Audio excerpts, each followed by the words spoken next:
होइन होला हौ यो हो र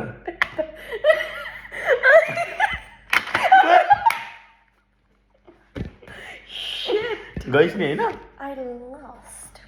सक्दिन यसको मसँग किन फेरि गर्ने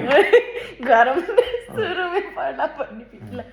तपाईँ गर्नु अहिले ल म गरेँ है तैँले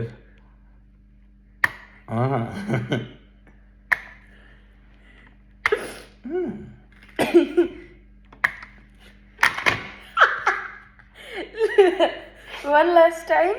ल बेसा अनि अनि त्यो फाइनल डिसिजन कसले जित्यो बेसा अब तैँले अब मैले गर्ने है सुरुमै जान्छ फेरि गइसकेँ मेरो त फेभरेटै यही हो क्या फेभरेट मलाई डुबायो मेरो फेभरेटले फेभरेट त्यही भएर फेभरेटिजमबाट टाढै बस्नुपर्छ आज हामीले यो भिडियोबाट के सिक्यौँ कहिले काहीँ फेभरेटले पनि धोका दिन्छ फेभरेटिजमबाट टाढा बस्नुहोस् अब त भयो कि Thank you so much for watching.